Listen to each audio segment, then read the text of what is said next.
Aku masih ingat malam itu. Malam di mana aku terduduk di sudut kamar yang gelap, menatap layar ponsel yang menyala, menampilkan deretan tagihan yang belum terbayar, pesan-pesan tuntutan pekerjaan yang tak ada habisnya, dan sebuah kehampaan yang tak bisa kujelaskan dengan kata-kata.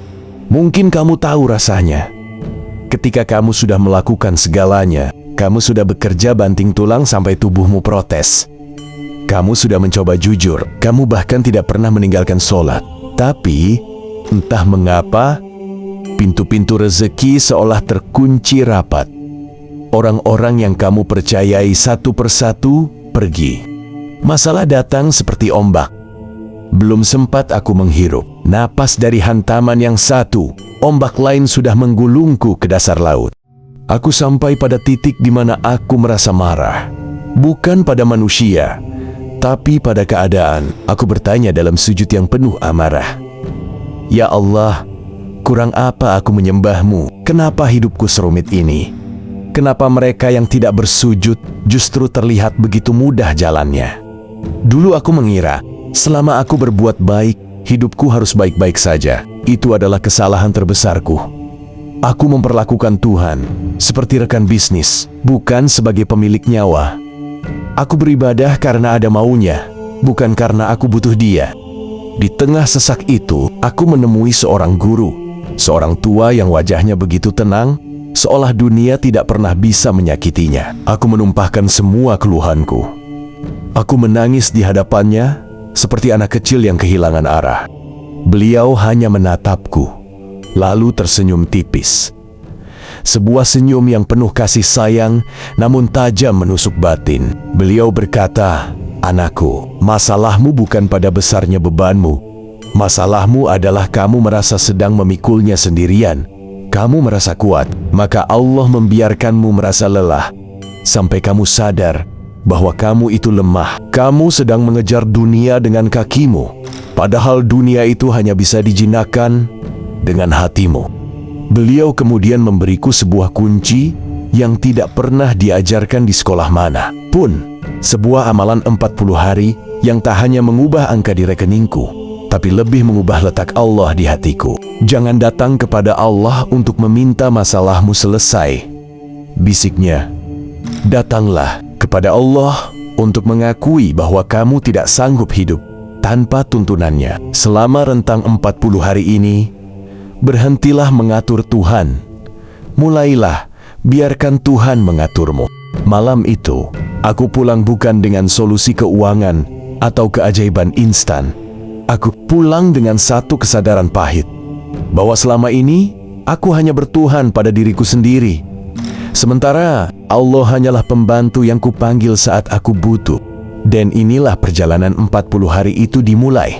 Sebuah perjalanan untuk mati sebelum mati, untuk menyerah agar bisa menang, dan untuk berhenti berlari agar bisa benar-benar sampai. Maka, perjalananku dimulai pada jam 2:30 dini hari. Dunia sedang mati. Suara jam dinding terdengar seperti detak jantung semesta. Dalam tradisi tasawuf, waktu ini disebut sebagai saat di mana tirai antara hamba dan sang Khalik menjadi paling tipis. Seperti yang tertulis dalam Quran Surah Al-Isra, ayat 79, ada janji tentang tempat yang terpuji bagi mereka yang berani bangun saat yang lain tertidur. Imam Al-Ghazali dalam Ihya Ulumuddin mengingatkan kita dengan sangat lembut, tahajud bukan soal berapa banyak rakaat yang kamu pamerkan di atas sajadah, tapi soal kejujuran air mata yang jatuh tanpa ada mata manusia yang melihatnya. Di malam-malam pertama, aku hanya duduk, terpaku. Aku merasa malu untuk meminta banyak hal, sementara aku jarang hadir untuknya. Di sana, aku belajar bahwa tahajud bukan sekadar mesin ATM untuk menarik rezeki, melainkan waktu di mana Allah ingin berbicara berdua saja denganmu. Seolah Dia berbisik, "Kemarilah, ceritakan padaku apa yang merobek hatimu sebelum dunia menertawakanmu." Ketika azan subuh berkumandang, aku merasakan energi yang berbeda. Rasulullah bersabda bahwa siapa yang salat subuh berjamaah, ia berada dalam jaminan Allah. Bayangkan itu. jaminan dari penguasa galaksi, Allah Subhanahu wa Ta'ala. Dulu, aku mengira jaminan Allah berarti masalahku akan hilang seketika. Ternyata tidak. Jaminan Allah itu artinya masalah tetap ada. Namun kekuatanku untuk menghadapinya dilipat gandakan. Masalah itu tidak lagi mematahkan hatiku karena ada tangan yang menopang punggungku. Setelah subuh, aku tidak lagi terburu-buru mencari ponsel. Aku membuka surah Al-Waqiah. Para ulama seperti Fakhruddin Ar-Razi menjelaskan bahwa surah ini menggeser cara pandang kita. Kita tidak lagi melihat dunia sebagai sesuatu yang harus digenggam erat, melainkan sesuatu yang dititipkan. Membaca Al-Waqiah setiap pagi secara perlahan menghapus mentalitas kekurangan dalam jiwaku. Aku mulai merasa kaya, bukan karena saldonya bertambah, tapi karena keinginanku mulai berkurang. Dan bukankah itu definisi kaya yang sebenarnya? Memasuki jam 10 pagi, saat semua orang sedang mengejar target, aku mencoba berhenti. Hanya 10 menit, 2 rakaat untuk sholat duha. Ibn Rajab Al-Hambali menyebut duha sebagai sholatnya orang-orang yang sadar bahwa setiap sendi dan nafasnya adalah pinjaman yang harus disyukuri. Aku belajar untuk tidak lagi mendikte Allah dengan daftar permintaanku. Aku bersujud dan berkata, "Ya Allah, jika ini milikku, dekatkanlah. Jika ini bukan untukku, cukupkanlah hatiku dengan apa yang Engkau beri." Anehnya, saat aku mulai melepaskan keterikatanku pada hasil, urusan-urusanku justru mulai tertata dengan sendirinya. Orang-orang baik berdatangan. Pintu yang tadinya tertutup rapat, tiba-tiba terbuka tanpa perlu aku gedor. Aku baru sadar, Allah tidak butuh kerja keras kita yang penuh kecemasan. Dia butuh ketaatan kita yang penuh ketenangan. Selama rentang 40 hari ini, aku menjaga sholat wajib tepat waktunya, seperti aku menjaga nyawaku sendiri. Dalam tasawuf, sholat 5 waktu adalah fondasi.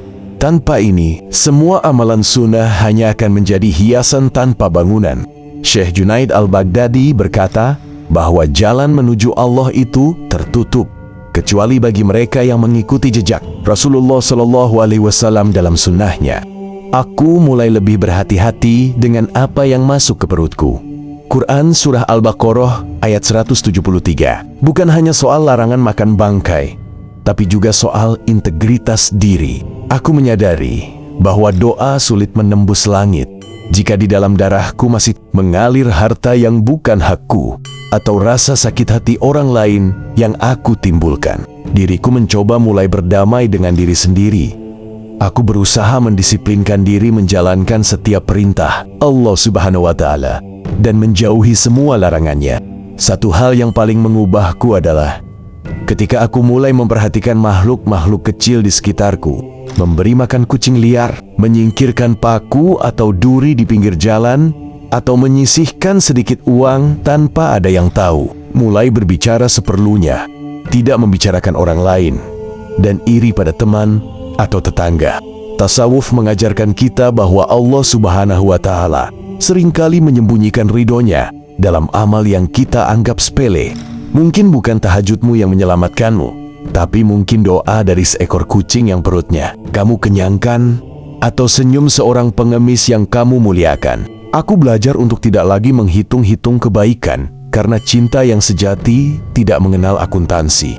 Sekarang, setelah 40 hari itu berlalu, apakah aku menjadi jutawan? Tidak juga, sahabat. Atau apakah semua masalahku menguap begitu saja? Tidak juga. Namun, ada sesuatu yang berubah secara radikal di dalam sini, di dalam dadaku. Dulu, aku merasa seperti nahkoda yang kelelahan melawan badai sendirian. Sekarang, aku merasa seperti penumpang di sebuah kapal besar, yang nahkodanya adalah Sang Pencipta. Badai masih ada, ombak masih tinggi, tapi aku tidak lagi takut tenggelam, karena aku tahu kapalku sedang dituntun. Seperti yang dikatakan Imam Al-Ghazali, barang siapa memperbaiki hubungannya dengan Allah, maka Allah akan memperbaiki hubungannya dengan segala sesuatu.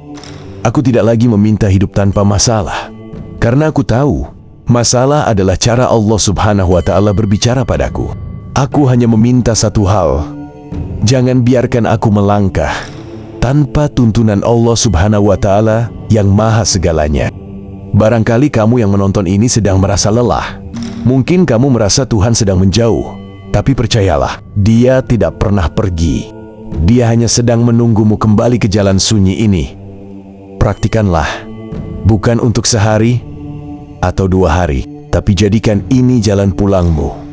Karena pada akhirnya, kita tidak sedang mencari dunia. Kita sedang mencari ridhonya di tengah dunia yang fana ini.